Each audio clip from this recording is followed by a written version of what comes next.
Hello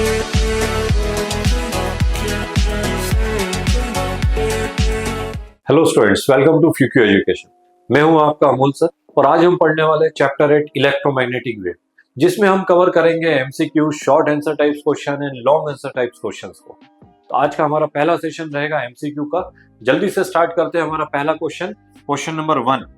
और हमारा जो क्वेश्चन नंबर 1 है, electromagnetic wave are first verify experimentally by. ठीक है, बढ़िया क्वेश्चन है, बहुत इजी है, लेकिन इसमें बहुत बार गलतियां हो जाती है। इसमें दो साइंटिस्ट है स्टूडेंट्स, ध्यान रखिएगा। मैथमेटिकली जो एक्सप्लेन किया था वो मैक्सवेल ने किया था, और यहाँ पे एक्सपेरिमेंटली अगर उन्होंने वेरीफाई किया है, यहाँ पे वर्ड यूज किया हुआ है वेरीफाई एक्सपेरिमेंटली।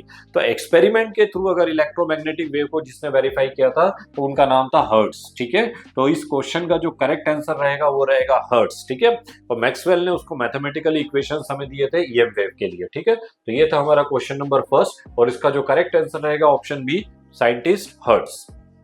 हमारा जो नेक्स्ट क्वेश्चन है, the formula of velocity of electromagnetic wave in vacuum is given bye. ठीक है, तो अभी हमने बात की कि मैक्सवेल ने अपने इक्वेशंस दिए थे ईएम वेव के, और according to Maxwell the speed of light in vacuum c is equals to होता है 1/√μ0 into एप्सिलॉन नॉट के। ठीक है, तो ये हमारा फॉर्मूला होता है स्पीड ऑफ लाइट का। स्टूडेंट ध्यान रखिएगा, म्यू0 मींस होता है परमिटिविटी ऑफ फ्री स्पेस। ठीक है, और इसकी वैल्यू होती है म्यू0 की वैल्यू होती है 10⁻⁻⁷। तो म्यू0 इज इक्वल्स टू हो जाएगा, किसके इक्वल हो जाएगा, 4π इंटू 10⁻⁻⁷ के। ठीक है, और एप्सिलॉन नॉट जो होता है क्या होता है, एब्सोल्यूट परमिटिविटी। तो ये एब्सोल्यूट परमिटिविटी जो होगी वो किसके होगी, absolute permittivity of free space जो होता है वो एप्सिलॉन नॉट के होगा, और इसकी वैल्यू होती है 8.85 इंटू 10⁻⁻12 के। ठीक है, तो म्यू0 का वैल्यू होता है 4π इंटू 10⁻⁻⁷, एप्सिलॉन नॉट का वैल्यू होता है 8.85 इंटू 10⁻⁻12। ये वैल्यूज जब यहाँ पुट करोगे तो इस इक्वेशन के बेस पे मैक्सवेल ने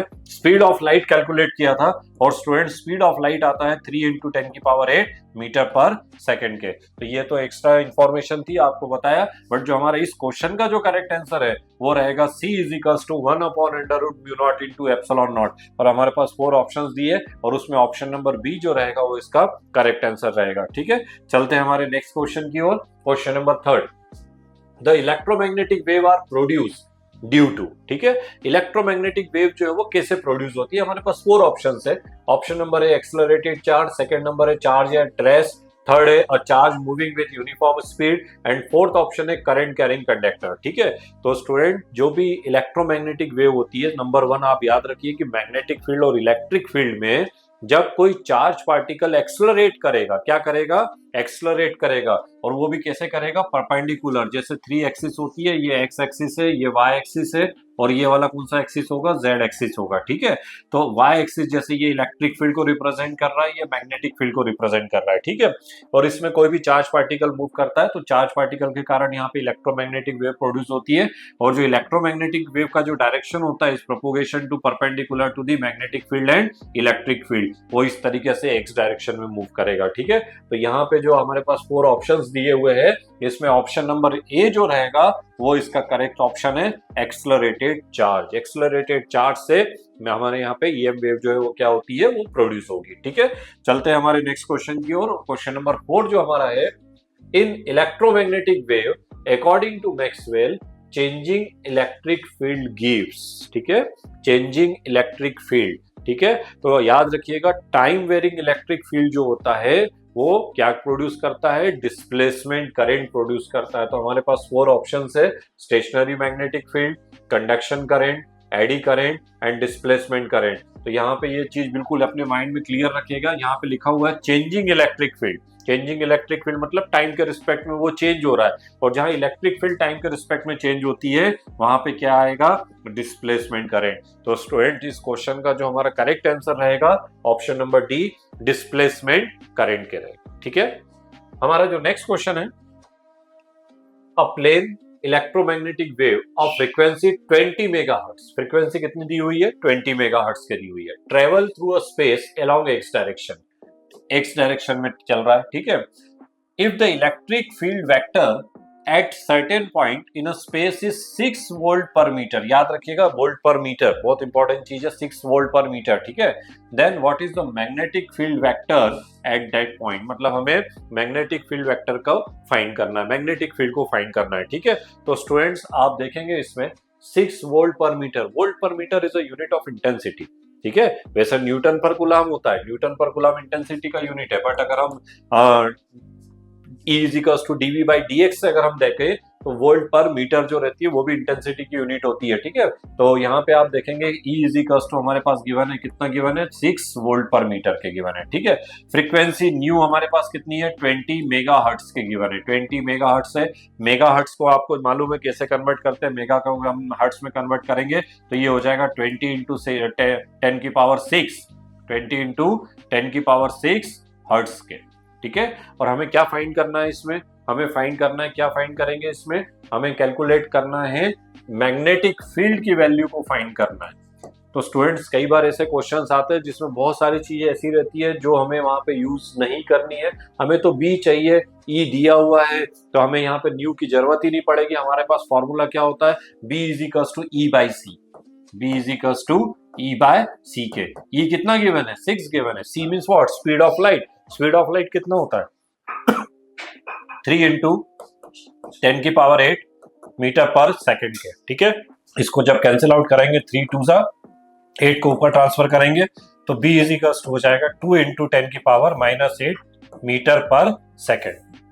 तो इस क्वेश्चन का जो करेक्ट आंसर रहेगा ऑप्शन नंबर ए, 2 इंटू 10 की पावर -8 टेस्ला के, ठीक है। यूनिट जो रहेगी यहाँ पे क्या आएगी, बी की यूनिट क्या होती है, टेस्ला। तो करेक्ट ऑप्शन रहेगा 2 इंटू 10 की पावर -8 टेस्ला के, ठीक है। चलते हमारे नेक्स्ट क्वेश्चन की ओर। तो हमारा नेक्स्ट क्वेश्चन है, the magnetic field of plane electromagnetic wave is given by By is equals to 2 into 10 की पावर -7 साइन 0.5 10 की पावर 3x प्लस 1.5 इंटू 10 की पावर 11 t के, ठीक है। स्टूडेंट इस तरीके का इक्वेशन आपको देखने को मिलेगा क्वेश्चन में, ठीक है। और हमें यहाँ पे मैग्नेटिक फील्ड की जो इक्वेशन है उसको हमें क्या करना है, फाइंड करना है, ठीक है। तो आप स्टूडेंट देखिए ये जो पूरा इक्वेशन दिया था इसका अगर हम स्टैंडर्ड फॉर्म देखें इस वाले इक्वेशन का तो आप देखेंगे यहाँ पे By इज इक्वल्स टू हमारे पास होता है By इज इक्वल्स टू कितना होता है, B नॉट साइन, यहाँ पे x लिखा हुआ है, ठीक है। तो x का मतलब यहाँ पे क्या होगा, kx प्लस यहाँ पे आएगा ओमेगा टी के, ठीक है, kx इंटू ओमेगा टी के। जब आप इसको कंपेयर करोगे पूरे इसको तो बी नॉट की वैल्यू आप देख रहे हो कितना आ रहा है, अगर आप कंपेयर करो इसको तो B naught is equals to आ जाएगा 2 इंटू 10 की पावर 7 के, ठीक है ना। के को अगर आप कंपेयर करो तो के एक्स से यहाँ एक्स की जगह पे एक्स आ रहा है तो के की वैल्यू कितनी हो जाएगी 0.5 इंटू 10 की पावर 3 के हो जाएगा, ठीक है। ओमेगा टी है तो ओमेगा भी अगर कैलकुलेट करना इस क्वेश्चन में जरूरत पड़े या ना पड़े, लेकिन आगे कभी क्वेश्चन दूसरा टाइप का आ जाए तो ओमेगा की वैल्यू को कंपेयर करो तो ओमेगा की वैल्यू कितनी हो जाएगी 1.5 इंटू 10 की पावर 11 के। तो इस तरीके से कोई भी इक्वेशन अगर कभी मिलता है आपको तो स्टैंडर्ड इक्वेशन से आप उसको कंपेयर करिए तो सारी वैल्यूज आपको मिल जाएंगी। बट यहाँ पे हमें वेवलेंथ फाइंड करना, ठीक है ना।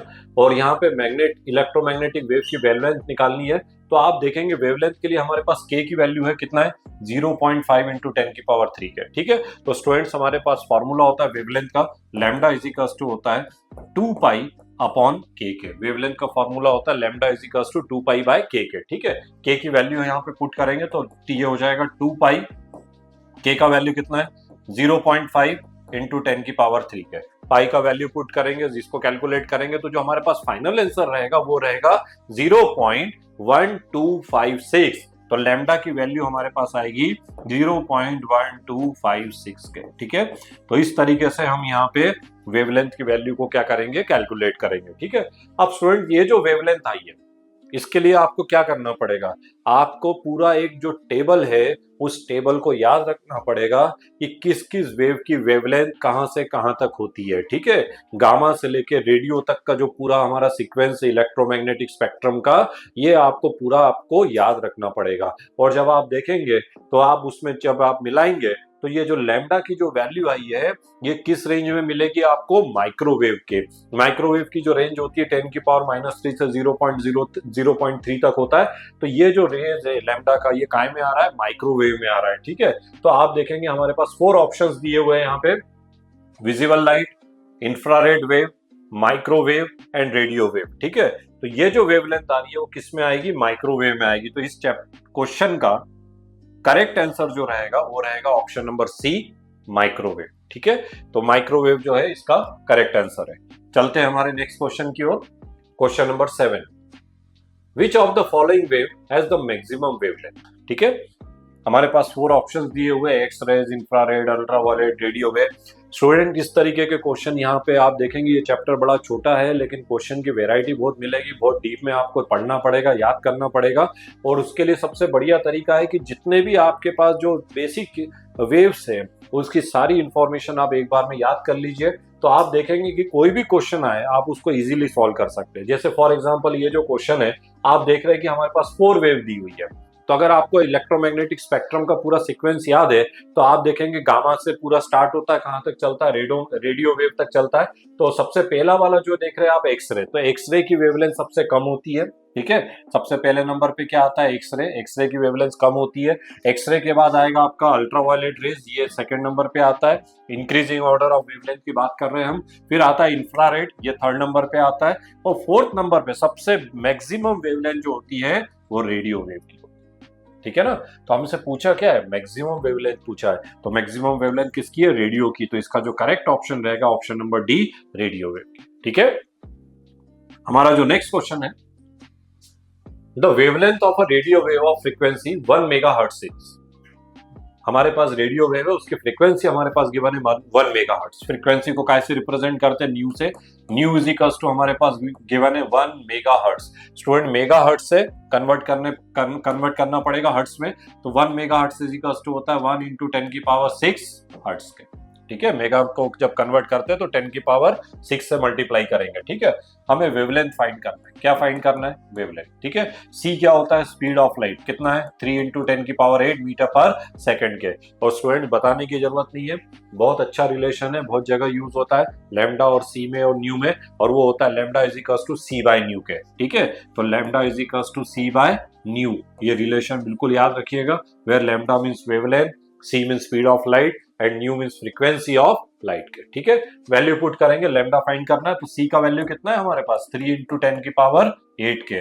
फ्रीक्वेंसी कितनी गिवन है 1 इंटू 10 की पावर 6 के। तो आप देख रहे हो स्टूडेंट्स, करने की जरूरत नहीं है, 10 की पावर 6 को ट्रांसफर करेंगे, -6 हो जाएगा, 8 माइनस 6 2 हो गया। तो हमारे पास जो आंसर आएगा वो आएगा 3 इंटू 10 की पावर 2 लैम्डा।